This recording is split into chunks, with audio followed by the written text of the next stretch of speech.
नमस्कार मित्रांनो, माझी रोजीरोटी रिक्षावर चालते म्हणून मी प्रवाशांची नेहमीच वाट पाहायचो. एके दिवशी सकाळी एक नवरा बायको माझ्याकडे रिक्षाजवळ आले आणि म्हणाले की सोहनपूरला येणार का? राईड चांगली होती, भाडेही जास्त होईल. म्हणून मी होकार दिला आणि त्यांना सोहनपूरला आणले. नवरा बायकोला उतरवून मी वळणार होतो तेवढ्यात समोरून एक मुलगी येताना दिसली. मला वाटलं तिला कुठेतरी जायचं आहे म्हणून मी रिक्षा थांबवली. त्या मुलीचे वय अंदाजे 25-26 वर्ष असेल. तिने साडी नेसलेली होती आणि ती खूप सुंदर होती. काही वेळातच ती माझ्या जवळ आली. काही न बोलता ती रिक्षात बसली आणि मला निघायला सांगितले. मला पण आज वाटलं कदाचित मुख्य रस्त्यापर्यंत जायचं असेल म्हणून मी रिक्षा चालू केली. पूर्ण रस्ता मी आरशात तिच्याकडे पाहत राहिलो. तिने कपाळावर विचित्र टिळा लावला होता. ती हिंदू किंवा मुस्लिम धर्मातील आहे असे वाटत नव्हते. मित्रांनो, या कथेचा उद्देश कोणत्याही धर्माला हानी पोचवण्याचा नाही. काही वेळातच आम्ही सोहनपूर पासून लांब आलो. मी रिक्षा न थांबवताच तिला विचारले, तुला कुठे जायचं आहे का? तिने प्रतिसाद दिला नाही. त्याऐवजी तिने हातात घेतलेल्या गाठोड्याला कवटाळून बसली. मी तोच प्रश्न परत विचारला तेव्हा ती म्हणाली, पुढे चला. मला वाटले ती या शहरात नवीन आली आहे म्हणूनच ठिकाण माहिती नाही. कदाचित ती जागा बघून लक्षात येईल. बरं, मी रिक्षा चालवत राहिलो. मुख्य रस्ताही संपला. मी तिला पुन्हा विचारले की तुला कुठे उतरायचे आहे? तिने सांगितले नाही. तिने घसा साफ केला आणि म्हणाली, साहेब, मला कोणत्याही मुस्लिम गल्लीत घेऊन चला. मी म्हणालो, अहो बाई, इथे जवळपास सगळेच मुस्लिम आहेत. तुम्हाला कुठे जायचं आहे? ठिकाणाचे नाव काय आहे? तुमचा काही पत्ता आहे का? जर ती लिहिले असेल तर मला दाखवा, मी तुम्हाला तिथे सोडतो. मी विचारल्यावर ती घाबरली आणि म्हणाली, मला कुठेही जायचे नाही. तुम्हाला पाहिजे तिथे सोडून जावा. तिचे उत्तर ऐकून मलाही धक्का बसला. काय झालं? जर कुठे जायचं माहीत नव्हते तर ती का प्रवास करत होती? मी थोडे रागाने बघून बोललो तर ती रडायला लागली. तिच्या रडण्याने मला वाईट वाटले. मी मागे वळून पाहिलं तर मला धडधडायला लागलं. ती फुलासारखी ताजी होती आणि तिच्या डोळ्यात निरागसता होती. मी म्हणालो, बघा, मला असे म्हणायचे नव्हते. तुम्ही कुठलीही जागा सांगाल, मी तुम्हाला तिथे कोणतेही भाडे न घेता घेऊन जाईन. तुम्ही आरामात मला घराचा पत्ता सांगा. ती रडत रडत म्हणाली, माझे या जगात कोणीही नाही. तू मला तुझ्यासोबत घेऊन चल. मला घरात मोलकरीण म्हणून ठेव किंवा माझ्याशी लग्न कर. मला फक्त 2 वेळचे जेवण दे आणि बाकी मला तुझ्याकडून काहीही नको. जसे काही मी राजा आहे आणि ती दासी आहे अशा रीतीने ती बोलत होती.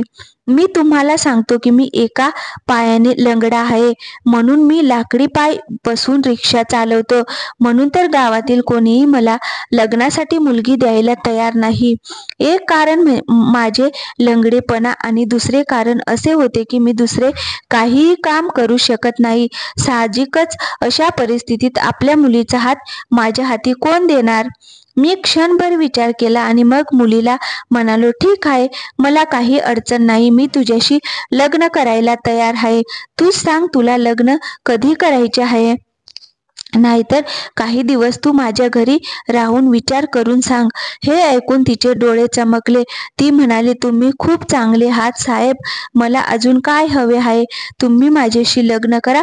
मी आता लग्न करायला तयार आहे. तिच्या निरागसतेवर मी हसलो. मी मनात विचार केला, जर काही मिनिटात ती मला इतके हसू देऊ शकत असेल तर ती माझे आयुष्य किती चांगले करेल. म्हणून मी माझ्या एका वकील मित्राला फोन केला. त्याला सर्व काही सांगितलं आणि सांगितले की मला आता तिच्याशी लग्न करायचे आहे.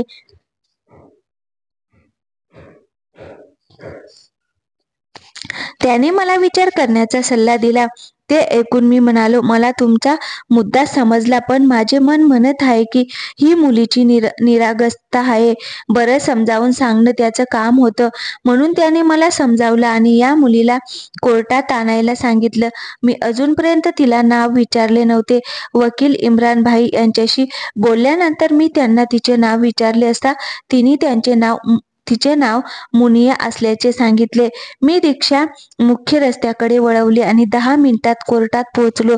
जेव्हा मी माझ्या मित्राच्या कोर्टात पोहोचलो तेव्हा सर्वप्रथम त्याने माझ्याकडे मिठाई मागितली, ज्यात मी त्याला लग्नाबद्दल सांगितले होते.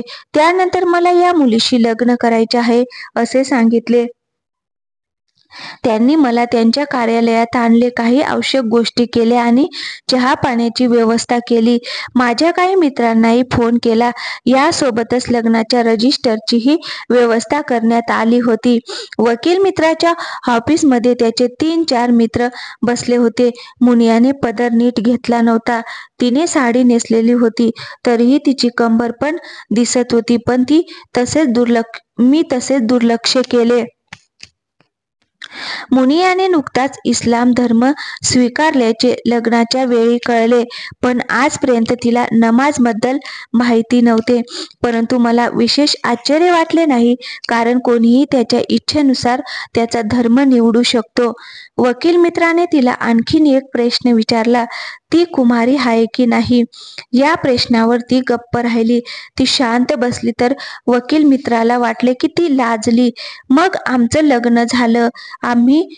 आम्ही दोघं एकमेकांशी जोडले गेलो. त्यावेळी सर्वांच्या नजरेत माझे महत्त्व अचानक वाढल्यासारखे वाटले. गावातले जे लोक म्हणायचे की मला कोणी मुलगी देणार नाही, मुनियाला माझ्यासोबत पाहून त्यांना आश्चर्य वाटले. मी विचार केला होता की दुसऱ्याच दिवशी रिक्षाला सुट्टी घेऊन तिला माझ्या गावी घेऊन जाईन. तिची माझ्या नातेवाईकांशी ओळख करून द्यावी आणि अल्लाहाने माझ्या नशिबातही एक सुंदर स्त्री लिहून ठेवली आहे, जी लाखात एक होती, हे सिद्ध करून दाखवावे. लग्नानंतरच्या भावना काही औरच असतात. मला मुनियाबद्दल प्रेम वाटू लागले. मी बाजारातून चादर विकत आणून तिला दिली आणि तिला रिक्षात बसून घरी आणले. घरी आल्यावर स्वतःच्या हाताने चहा बनवून तिला प्यायला दिला. चहा पिऊन तिचा थकवा गेला. मी पण थकलो होतो, पण लग्नाचा आनंद इतका होता की मी माझा थकवा विसरलो. मी तिला म्हणालो, तू इथेच बस, मी तुला एक जोड कपडे घेऊन येतो.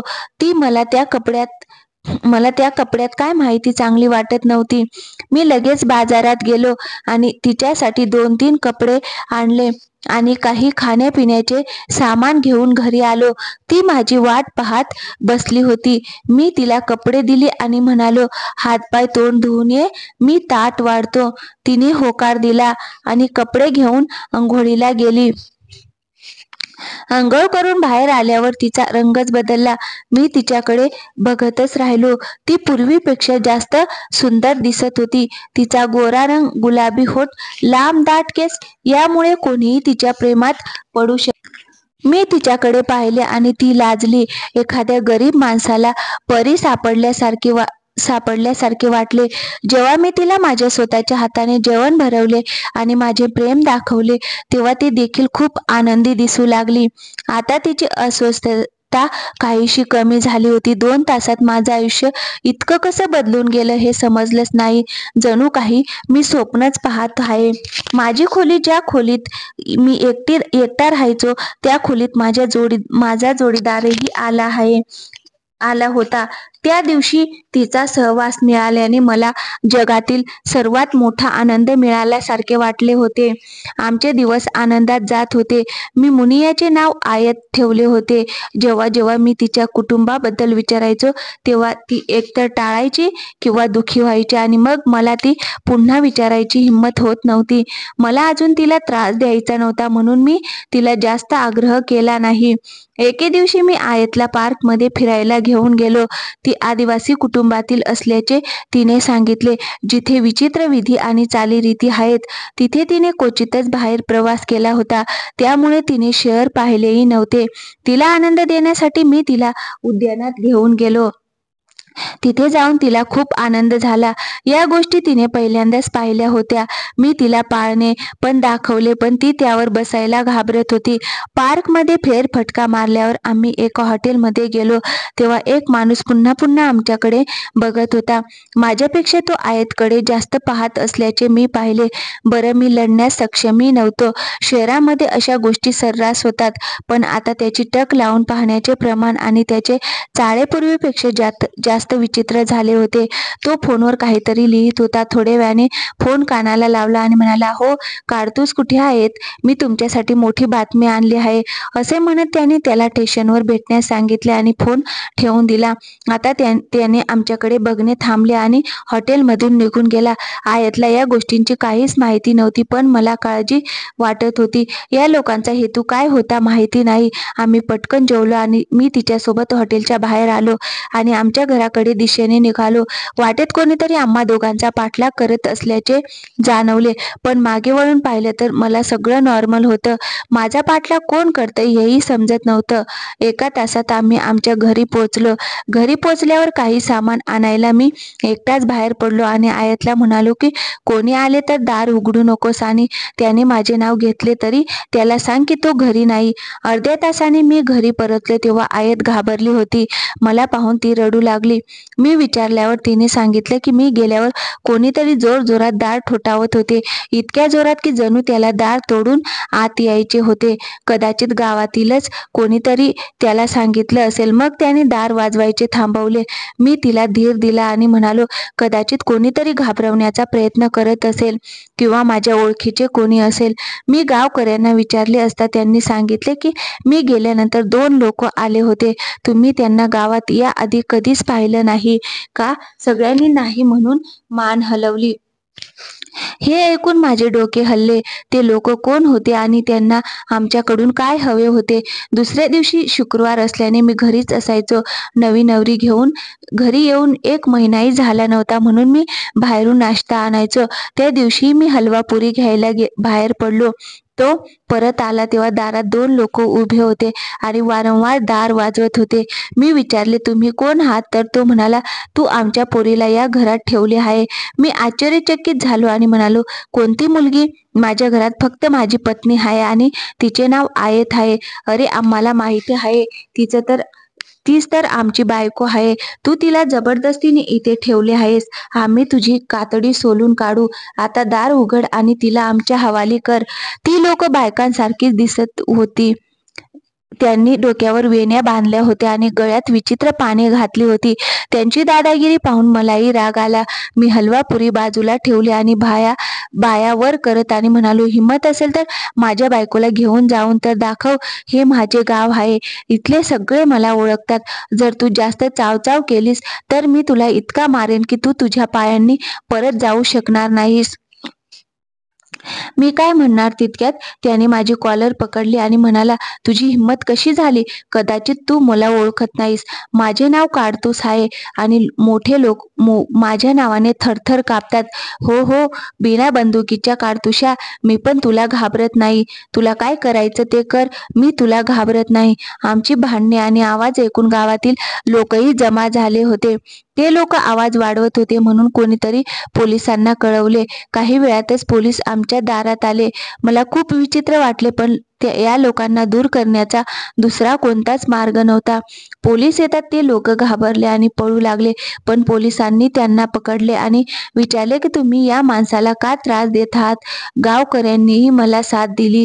नंतर या लोकांनी सांगितले की मी त्याच्या पत्नीला जबरदस्तीने माझ्या घरात कैद केले आहे. खरं तर तिचे त्याच्या कुटुंबात लग्न झाले आहे. पोलिसांना हे कळताच त्यांनी आपल्या लेडी कॉन्स्टेबलला सोबत घेतले आणि तिला घराची झडती घेण्यास सांगितले. हे सर्व पाहून आयत खूप घाबरली होती आणि थरथरत होती आणि तिने माझी पत्नी असल्याचे तिने पोलिसांसमोर जबाब दिला. मी माझे कोर्ट मॅरेज सर्टिफिकेटही पोलिसांना दाखवले. पोलिसांना खरे समजवण्यात यश आल्यावर पोलिसांनी त्या लोकांना त्यांच्यासोबत घेऊन पोलीस ठाण्यात गेले. त्यांच्या जाण्यानंतर मला थोडासा दिलासा मिळाला, पण मी काळजीत पडलो. मी विचार करू लागले की हे लोक कोण आहेत आणि ते विनाकारण आले नसावेत. या लोकांना लोकांना नक्कीच आयत काहीतरी माहीत असेल आणि म्हणूनच काल आम्ही हॉटेलमध्ये बसलो होतो तेव्हा ती व्यक्ती पुन्हा पुन्हा आयतकडे पाहत होती. त्याने फोनवर काडतूस नावाचा उल्लेखही केला होता, तर या व्यक्तीने आता आपले नावही काडतूस सांगितले होते. मग मी दरवाजा बंद केला.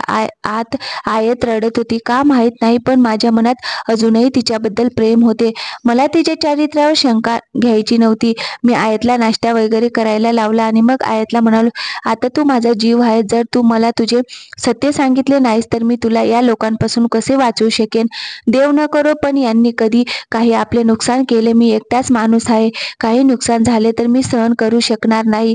मी विचारले असता तिने सांगितले की मी आदिवासी कुटुंबातील आहे, ज्याने आपले नाव काडतूस सांगितले आणि जो वारंवार दारात येऊन त्याला धमकावत होता तो तिचा नवरा होता आणि त्याच्याबरोबर एक बुटका माणूस होता ना, तो तिचा दीर होता. खूप विचारल्यावर आयतने विचारले की हे लोक 7 भाऊ आहेत, त्यांना बहीण नव्हती आणि त्याच्या गावात त्यांनी गुंडाची टोळी तयार केली होती. एखाद्या माणसाकडून जे काही पाहिजे ते त्यांच्या ताकदीच्या जोरावर ते करून घेत असत. त्यांच्या गावात सर्व जुन्या चालीरीती तंतोतंत पाळल्या जायच्या, पण प्रत्येक घरात मात्र पाप घडल्याचेच हे सांगायलाही लाज वाटते. गावात सोन्या चांदीशिवाय लग्न होत नसे. येणाऱ्या वधूला सोन्याचे मढवले जाते आणि त्यासाठी अनेक व्यवस्था करण्यात यायच्या.